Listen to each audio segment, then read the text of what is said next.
Girls who don't like Trump, we need to have a heart to heart because some of you are making some bad decisions. If you're following this page, you are a girly who wants to be married, and I want you living your best life. I want you married. I want you in love with a man who shares your values and your life goals. I want you taken care of. I want you to be treasured and cherished by a man who adores you and worships the ground you walk on. Okay, so let's talk about what you're doing wrong right now and what you can do to fix it and get to your goal. Some of you are joining this 4B thing and shaving your heads and whatever. Some of you are doing protests and filming yourself freaking out on social media. If you want to shave your head and do whatever, that's cool. But girl, social media is forever. Please remove any and all videos of your emotional meltdowns before they get reposted and go viral. On Twitter right now, there's these really large accounts that are currently combing social media, looking for women who are having meltdowns on video, and they are reposting them to hundreds of thousands or even millions of people. You won't want these to be permanent.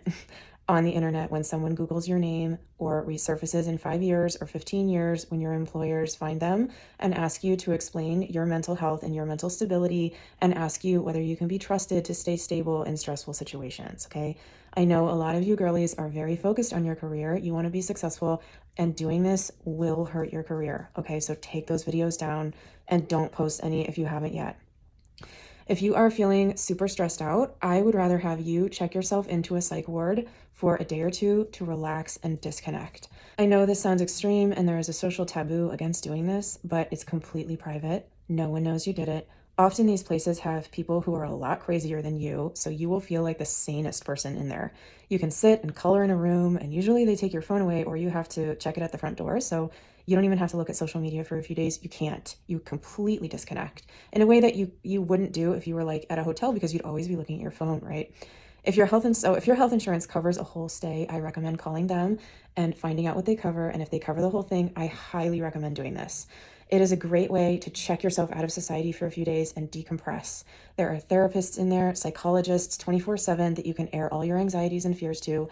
I know a woman who checks herself in to one of these things every once in a while instead of a hotel because her health insurance pays for the whole thing, and she can just lay around, take naps, talk to therapists, have all her food handled, and just do art projects for a couple of days on the weekend and then go back to work on Monday fully recharged.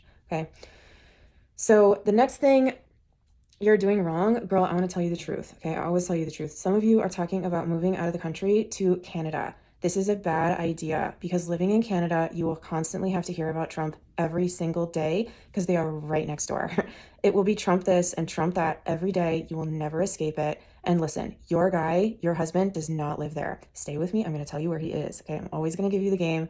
I always try and keep it real. I always give you the solutions that you might not think of yourself, but it's a little different. So please keep your mind open. Look at this screenshot. Are you seeing what I'm seeing? I need you to understand something. There are incredibly hot men who are educated, who are socialist, feminist, communist, and living their best lives in stable, clean, gorgeous, well-run, small, peaceful countries like Denmark, Sweden, Finland, Norway, Netherlands, and Iceland. They love American women. They go crazy for you. They will fall over themselves. Okay? So your next move, if I was in charge of you, your next move would not be to go join some crazy movement or waste your time doing protests and making ridiculous signs and posting on social media, okay? This is only going to frustrate you and exhaust you and cause you more stress and more anxiety because you will keep thinking about Trump and how much you don't like him and all of this stuff.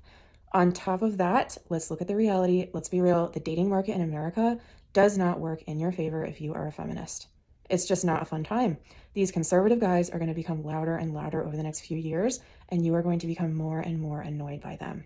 So if you want to try and date liberal guys here, that's up to you, but you're still going to hear about Trump every single day, and your anxiety level is going to be at this level. Your nervous system is going to be going crazy for years, okay? You're going to be having to listen to political debates in English for years. If you're in Denmark, if you're in Sweden, there's not going to be as much English spoken.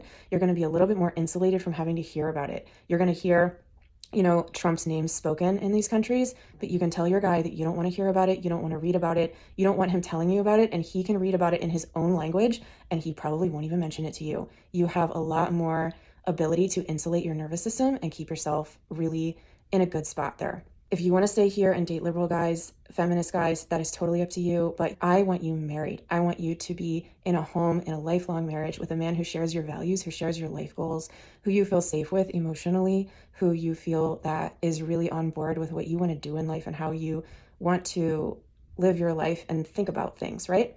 There is a lid for every pot. I don't want you to feel like you have to wear a handmaid's tale. You don't, okay? You don't have to do that. There is a man who is looking for you, okay? And if this is the first time you're seeing me, my name is Scribble. I help women to get married, get into wonderful marriages with men who cherish and treasure them and take care of them for life. I hope this helps. I love you so much, girl. If this did help you, type peace in the comments to get invited to my live training, Peaceful Dating in Political Chaos, where I break down everything you'll need for the next 4 years to leave singlehood behind and find your husband.